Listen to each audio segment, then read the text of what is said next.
ঘুরতে যেতে কে না ভালোবাসে, কিন্তু আপনি যদি জানেন এই ভ্রমণ আপনার জীবনের সবকিছু কেড়ে নিতে পারে, এমনকি এটাও হতে পারে এটা আপনার জীবনের শেষ ভ্রমণ, তাহলে কি আপনি যেতে চাইবেন?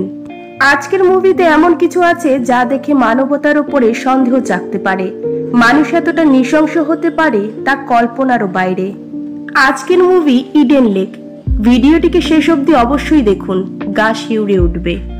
মুভির শুরুতে একটা মেয়ে ছোট্ট বাচ্চাদেরকে পড়াচ্ছে।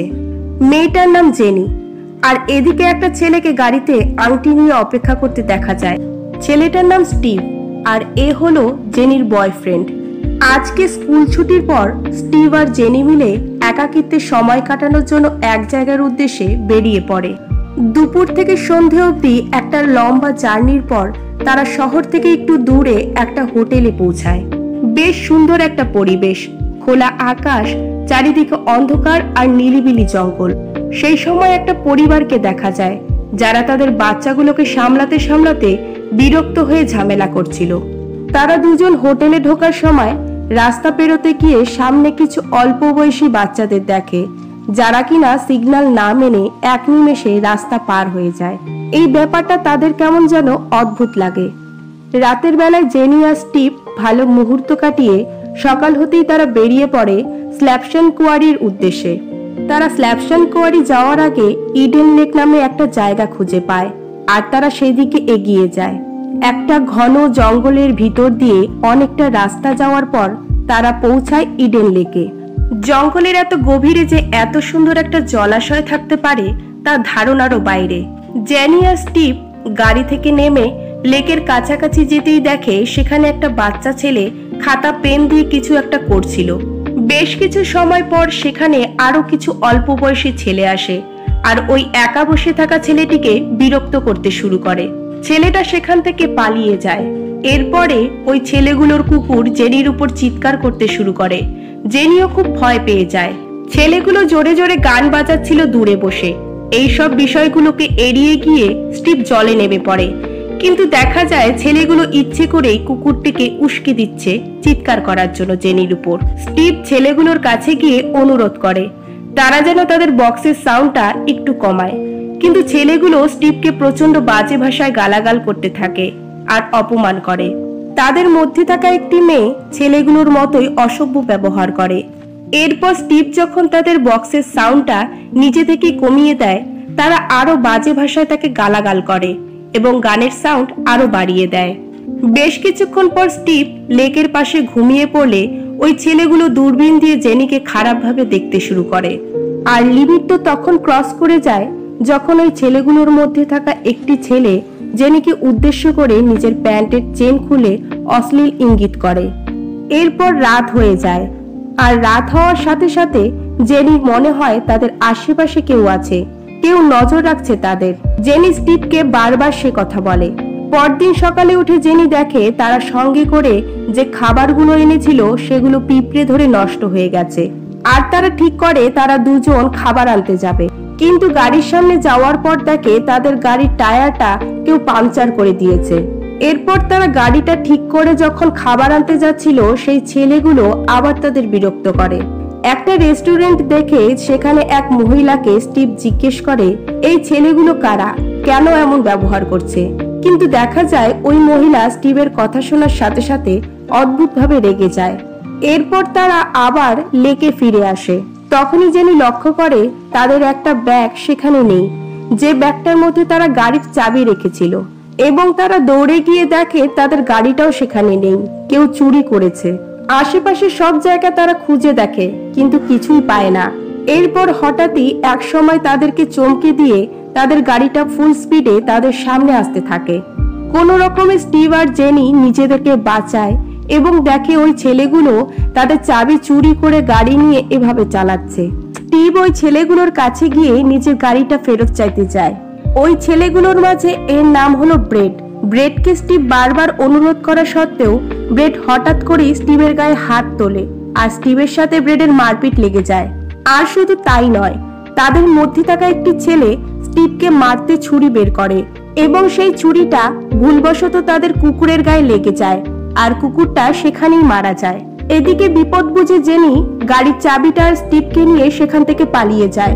স্টিভ ও জেনি গাড়িতে উঠে গাড়ি স্টার্ট দেওয়ার চেষ্টা করে, কিন্তু তাড়াহুড়োর মধ্যে জঙ্গল থেকে গাড়ি বার করতে গিয়ে ভুলবশত স্টিভ একটা উঁচু জায়গায় তুলে দেয় আর গাড়িটা সেখানেই ফেসে যায়। স্টিভ কোনোভাবেই গাড়িটাকে নামাতে পারে না। অন্যদিকে ছেলেগুলো তাদের পিছু নিয়ে সেখানে পৌঁছে যায়। তাদের গাড়িতে একের পর এক পাথর ছুঁড়তে শুরু করে তারা, আর এই সময় একটা পাথর তাদের গাড়ির কাঁচ ভেঙে ভেতরে ঢুকে যায়।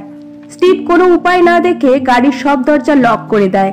এদিকে ওই ছেলে মেয়েগুলো তাদের গাড়ির সামনে এসে গাড়ি ভাঙচুর করা শুরু করে।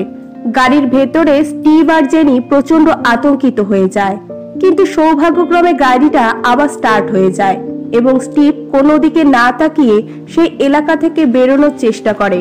কিন্তু স্টিভ এবার গাড়িটা একটা গাছে লাগিয়ে অ্যাক্সিডেন্ট করে ফেলে, আর অ্যাক্সিডেন্টের ফলে একটা গাছের ডাল জানলা দিয়ে এসে ভেতরে ঢুকে যায় এবং স্টিভ সেখানেই আটকে যায়। এরপর স্টিভ জেনিকে বলে, তুমি কোনো রকমে এখান থেকে বেরিয়ে কারো কাছে সাহায্য চাও, আমরা অনেক বড় বিপদে ফেসে গেছি। জেনি প্রথমে আপত্তি করলেও পরে সে রাজি হয়ে যায়। গাড়ির থেকে বেরিয়ে কিছু দূর গিয়ে জেনি লুকিয়ে পড়ে। স্টিভ গাড়িতে আটকে থাকাতে ওই ছেলে মেয়েগুলো গাড়ির কাছে পৌঁছে যায়, আর গাড়ির কাঁচ ভেঙে সেই ছেলে মেয়েগুলো স্টিভকে বের করে নিয়ে যায়। এদিকে দেখতে দেখতে ভোর হয়ে যায়। জেনি তার লুকিয়ে থাকা জায়গা থেকে বেরিয়ে আসে, আর তাদের গাড়ির কাছে গিয়ে সে দেখে স্টিভ সেখানে নেই। আশেপাশে রক্তের দাগ দেখে এগিয়ে যায়, আর সে দেখে ওই ছেলেগুলো স্টিভকে বেঁধে রেখে অত্যাচার করছে, আর স্টিভ প্রাণ ভিক্ষা চাইছে। স্টিভের সারা শরীর রক্তাক্ত হয়ে গেছে, স্টিভের হাত ও পা শেকল দিয়ে বাঁধা। স্টিভ ছেলেগুলোর কাছে তাকে ছেড়ে দেওয়ার অনুরোধ করলে ছেলেগুলোর দলের লিডার ব্রেড স্টিভের গলায় থাকা শিকল দিয়ে তার গলাটা টিপে ধরে, আর তাদেরই দলের একটা ছেলেকে ভয় দেখিয়ে তার হাতে জোর করে একটা চাকু ধরিয়ে দেয় এবং সমস্ত ঘটনাটা ভিডিওতে রেকর্ড করতে বলে তাদের দলের মধ্যে থাকা সেই মেয়েটাকে। আর এখান থেকেই জানা যায় যে তারা আগেও এরকম অন্যায় কাজ অনেক করেছে এবং তাদের করা সমস্ত অন্যায় কাজ মোবাইলে ভিডিও রেকর্ড করে রাখে। স্টিভ অসহায় হয়ে ভয়ে কাঁদতে থাকে, কিন্তু ছেলেটা স্টিভকে বারবার ছুরি দিয়ে আঘাত করতে থাকে। এরপর তাদের দলের এক একজন করে স্টিভকে বিভিন্নভাবে অত্যাচার করতে থাকে। দূর থেকে দাঁড়িয়ে এই নৃশংস ঘটনা জেনি অসহায়ের মতো দেখছিল। একটা সময় জেনি তার মনকে শক্ত করে আর তার মোবাইল দিয়ে পুলিশকে ফোন করার চেষ্টা করে, কিন্তু দুর্ভাগ্যবশত যেহেতু ব্লুটুথ লাগানো ছিল সেহেতু কলটা প্রথমে যায় ব্রেডের ফোনে এবং ব্রেড কলটা সাথে সাথে কেটে দেয়, আর সে বুঝে যায় যে জেনি আশেপাশেই কোথাও আছে আর জেনি এই কাজ করছে। এরপর জেনি সেখান থেকে পালাতে শুরু করে আর ছেলে মেয়েগুলো তার পিছু নেয়। অনেক দূর দৌড়ানোর পর জেনি বুদ্ধি করে রাস্তার মাঝে একটা গাছের ডাল ফেলে দেয়, আর ওই ছেলেগুলো গাছের ডালে হোঁচট খেয়ে সাইকেল নিয়ে পড়ে যায়। জেনি দৌড়াতে দৌড়াতে পৌঁছায় একটা ঘরের কাছে।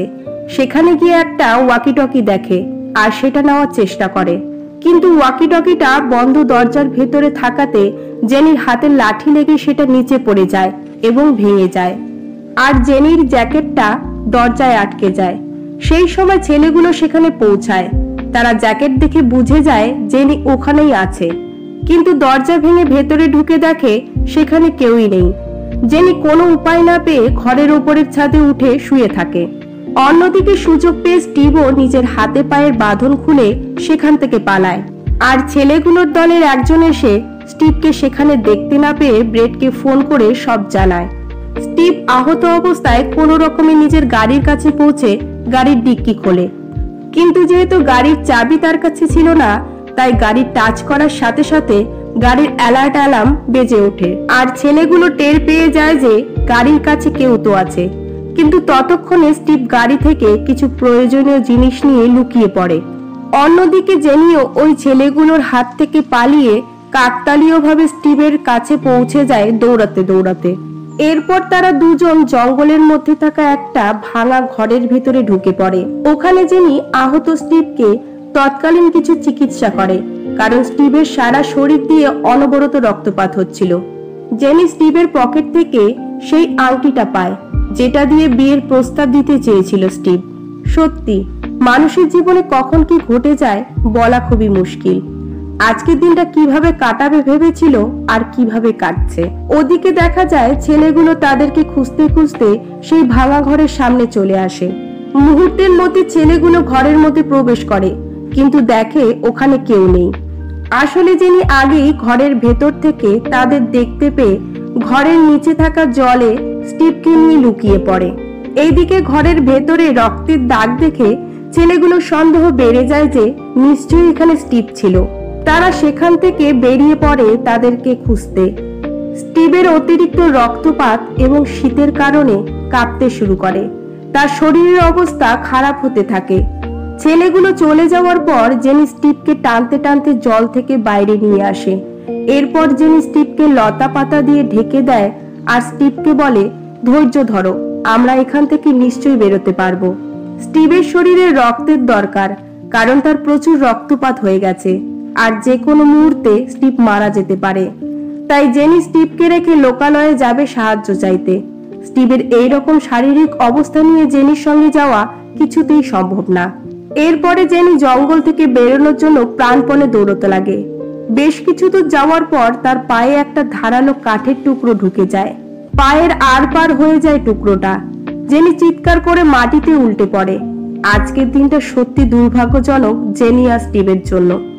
নিজেকে একটু সামলে একটা গাছের ডালের টুকরো মুখে নিয়ে সেটাকে দাঁত দিয়ে চেপে ধরে, যাতে তার চিৎকার না বের হয়। পায়ের মধ্যে যে কাঠের টুকরোটা ঢুকে গেছে সেটা সে গাছের গুড়িতে ঠেলতে শুরু করে। এর ফলে তার পায়ের পাতার উপর দিক দিয়ে কাঠের টুকরোটা বেরিয়ে আসে। এই দৃশ্যটা সত্যি শরীর শিউরে ওঠার মতো। তারপর কোনো রকমে নিজেকে টেনে হিচড়ে কিছু দূর নিয়ে যেতেই সে দেখে তার সামনে প্রথম দিন দেখা হওয়া সেই ছেলেটা দাঁড়িয়ে আছে, যাকে ওই ছেলেগুলো বিরক্ত করছিল। এর নাম হলো অ্যাডাম। জেনি ছেলেটার কাছে সাহায্য প্রার্থনা করে বলে যেভাবেই হোক তাকে শহরে পৌঁছতে সাহায্য করতে। ছেলেটা জেনিকে তার সাথে কিছু দূর নিয়ে আসে এবং হুট করে এক জায়গায় বসে গেম খেলতে শুরু করে। ছেলেটার এই অদ্ভুত আচরণে জেনি অবাক হয়ে যায়। জেনি অ্যাডামকে বলে, কি হলো, আমাকে নিয়ে চলো, কিন্তু ছেলেটা কোনো উত্তর দেয় না। ঠিক সেই সময় দেখা যায় ওই ছেলেগুলো সেখানে চলে আসে। জেনি কিছু বুঝে ওঠার আগেই ব্রেড এক চড়ে জেনিকে অজ্ঞান করে দেয়। এরপর জেনি আর স্টিভকে একটা গাছের সাথে বেঁধে রাখতে দেখা যায়, অর্থাৎ ওরা স্টিভকেও খুঁজে পেয়েছে। এইসব দেখে জেনি খুব ঘাবড়ে যায়। সে কল্পনাও করতে পারে না তাদের সাথে কি হতে চলেছে। ছেলেগুলো তাদের চারপাশে লাকড়ি সাজিয়ে তাদের গায়ে কেরোসিন তেল ঢালতে শুরু করে। এরপর অ্যাডামের হাতে দেশলাই ধরিয়ে দিয়ে বলে, জেনি আর স্টিভের গায়ে আগুন লাগিয়ে দাও। আর ব্রেড প্রতিবারের মতো দলের মেয়েটাকে বলে, ভিডিও করা শুরু করো। এদিকে জেনির গায়ে আগুন লাগানোর পর জ্বালায় কাতরাতে থাকে, আর অন্যদিকে স্টিভের শরীরটা একটু একটু করে জ্বলতে থাকে। একটা সময় জেনির হাতের বাঁধন খুলে ফেলে। আগুনের কাছ থেকে সরে এসে লাঠি মেরে তেল ভর্তি বালতিটা ফেলে দেয় আর একটা জ্বলন্ত লাকড়ি দিয়ে তাতে আগুন ধরিয়ে দিয়ে কোনো মতে সেখান থেকে পালিয়ে যায়। কিন্তু স্টিভ সেখানেই মারা যায়। এদিকে জেনির পালিয়ে যাওয়ার রাগ গিয়ে পড়ে অ্যাডামের উপর। ব্রেড অ্যাডামের গায়ে তেল ঢেলে আগুন লাগিয়ে দেয় এবং জীবন্ত জ্বালিয়ে দেয় অ্যাডামকে। দূরে দাঁড়িয়ে নৃশংস দৃশ্য দেখেও জেনি সেখান থেকে ফেরার সাহস দেখায় না, বরং বেশ কিছু দূর দৌড়ে এসে সে একটা ইডেন লেক আর জঙ্গলের ম্যাপ দেখে এবং সেটা ছিঁড়ে ফেলে আর তার বদলে সেখানে একটা কাগজ ও কলম দিয়ে লেখে, জেনি ও স্টিভ এখানে আক্রান্ত হয়েছে এই জঙ্গলে থাকা একটা ছেলে ব্রেডের দ্বারা। তখনই সে কারো আসার শব্দ পেয়ে সেখানে থাকা একটা ডাস্টবিনে লুকিয়ে পড়ে। এরপর দেখা যায় সেখানে ব্রেড তার দলবল নিয়ে আসে, আর ব্রেড জেনির লেখা সেই কাগজটা ছিঁড়ে যখন ডাস্টবিনে ফেলতে যায়, ওই নোংরা দুর্গন্ধ ডাস্টবিনে জেনি লুকিয়ে থাকার কথা সে চিন্তাও করে না। সে একবার দেখেও না ওই ডাস্টবিনটার মধ্যে জেনি লুকিয়ে আছে। সে কাগজটা ফেলে দিয়ে চলে যায়। ব্রেড যাওয়ার পর গোটা গায়ে ডাস্টবিনের নোংরা থাকায় ঘেন্নায় জেনি বমি করতে করতে বেরিয়ে আসে। ডাস্টবিন থেকে বেরিয়ে নিজের জামা ছিঁড়ে সেখানে পড়ে থাকা কাচের টুকরোতে পেঁচিয়ে তার সুরক্ষার জন্য একটা অস্ত্র বানায়। ব্রেডের দলের একটা ছেলে সেই মুহূর্তে সেখানে এলে জেনি তার গলায় কাচের টুকরোটা ঢুকিয়ে দেয়। জেনি ঠিক করে নেয় মরতে হলে সে এখানেই মরবে, কিন্তু স্টিভের মৃত্যুর বদলা সে এখান থেকে নিয়ে তারপর যাবে। এদিকে দেখা যায় ব্রেডের দলের ওই ছেলেটাকে মেরে ফেলাতে তার দলের আর একজন ছেলে ব্রেডের উপর প্রচন্ড রেগে যায়, কারণ সে বুঝতে পারে এই সমস্ত ঘটনা ব্রেডের পাগলামির জন্যই হচ্ছে। এবং ওই ছেলেটা ব্রেডের অন্যায়ের প্রতিবাদ করে কাউকে একটা ফোন করতে যায়। সেই সময় ব্রেড রেগে গিয়ে ছেলেটাকে ঘুষি মারতে মারতে একটা সময় তাকেও মেরে ফেলে। আর তার দলের মেয়েটা, যে কিনা সব সময় ভিডিও রেকর্ডিং করত, সে এই সব কিছু দেখে ভয় পেয়ে সেখান থেকে পালিয়ে যায়। এদিকে জেনিও জঙ্গলে হন্যে হয়ে দৌড়াতে দৌড়াতে একটা গাড়ির সামনে এসে পড়ে, অর্থাৎ সে চলে আসে জঙ্গল থেকে বেরোনোর রাস্তার সামনে। গাড়ির ড্রাইভার তার এই অবস্থা দেখে তাকে লিফট দেয়, কিন্তু সে যাচ্ছিল ওই জঙ্গলেরই রাস্তায়। এখান থেকে জানা যায় গাড়ির ড্রাইভার সেই ছেলেটার দাদা, যাকে ব্রেড ঘুষি মেরে ফেলেছে। ফোন নিয়ে ওই ছেলেটা তার দাদাকেই ফোন করছিল, আর ভাইয়ের ফোন পেয়ে সে জঙ্গলের রাস্তায় এসেছে। কিছু দূর যাওয়ার পর গাড়ির ড্রাইভার গাড়ি থেকে নেমে তার ভাইকে ডাকতে শুরু করে, আর এই সুযোগে জেনি তার গাড়ি নিয়ে পালায় শহরের দিকে। একটু যেতে না যেতেই তার গাড়ির সামনে চলে আসে ব্রেডের দলের সেই মেয়েটা, এবং জেনি আরো একবার সুযোগ পেয়ে যায় তার প্রতি হওয়া অন্যায়ের প্রতিশোধ নেওয়ার। মেয়েটা বুঝে ওঠার আগেই জেনি ফুল স্পিডে মেয়েটার উপর দিয়ে গাড়ি চালিয়ে দেয়, আর এক মুহূর্তে সে আর একটা প্রাণ নিয়ে নেয়, মানে আরো একবার বদলা নেয় সে। এরপর জেনি গাড়ি নিয়ে পৌঁছে যায় লোকালয়ে। গাড়ি থেকে নেমে সে একটা পার্টিতে ঢুকে পড়ে, আর সেখানেই অজ্ঞান হয়ে পড়ে। জেনির অজ্ঞান ফিরতে সে দেখে যে বাড়িতে পার্টি হচ্ছিল সেই বাড়ির লোকেরা তার ক্ষতর চিকিৎসা করছে, আর একই সাথে দেখা যায় ওই বাড়ির সদস্যদের ফোনে কোনো একটা খবর আসার পর তাদের মধ্যে একটা অশান্তির পরিবেশ সৃষ্টি হয়। সম্ভবত জঙ্গলে ঘটে যাওয়া সমস্ত ঘটনার খবর তারা পেয়েছে, কিন্তু দুর্ভাগ্য মানুষের এমন থাকে সেটা জানা ছিল না। জেনি যে বাড়িতে এসেছে এটা হলো ব্রেডের বাড়ি, তবে জেনি তখনও সেটা জানতো না। কিন্তু যখন সে বুঝতে পারে যে সে ব্রেডের বাড়িতেই আশ্রয় নিয়েছে, তখন সে হসপিটালে যাওয়ার জন্য একটা অ্যাম্বুলেন্স ডাকতে বলে তাদের। কিন্তু জেনিকে তারা একটা বাথরুমে আটকে দেয়, অর্থাৎ জেনি সম্পর্কে তারা কিছু তো একটা আঁচ করতে পেরেছে। বাথরুমে বসে জেনি কিছু বুঝে উঠতে পারে না যে এখন তার কি করা উচিত, আর কি করেই বা সে বাঁচবে। এমন সময় কেউ এসে বাইরে থেকে বাথরুমের দরজা ধাক্কাতে শুরু করলে জেনি বাথরুমে থাকা একটা খুর নিয়ে দরজার সামনে যায়। এরপরে দেখা যায় একটা লোক জোর করে দরজা ভেঙে ভেতরে প্রবেশ করে। ইনি হলেন ব্রেডের বাবা, আর তার সাথেই রয়েছে ব্রেড। ব্রেডের বাবা নিজের সন্তানকে কিছু না বলে উল্টে জেনির উপর দোষারোপ করতে থাকে। এরপরে জেনি বলে, ঠিক আছে, আপনার ছেলে যদি নির্দোষ হয়ে থাকে তাহলে পুলিশ ডাকুন, পুলিশ এসে সবকিছু দেখুক। কিন্তু পুলিশ ডাকার কথা শুনে ওই লোকটা শক্ত করে জেনিকে চেপে ধরে, তার মুখ চেপে তাকে বাথরুমের ভেতরে নিয়ে যায়, এবং সাথে আরো দুজন লোক বাথরুমে প্রবেশ করে দরজা বন্ধ করে দেয়। বন্ধ দরজার ভেতর থেকে শুধু জেনির আর্তনাদ শোনা যায়, আর মুভিটা এখানেই শেষ হয়ে যায়। তো কেমন লাগলো আজকের মুভিটি? আপনাদের মতামত আমাদের কমেন্ট করে জানাবেন। ভিডিওটিতে লাইক করে চ্যানেলটিকে সাবস্ক্রাইব করে রাখবেন। Thank you.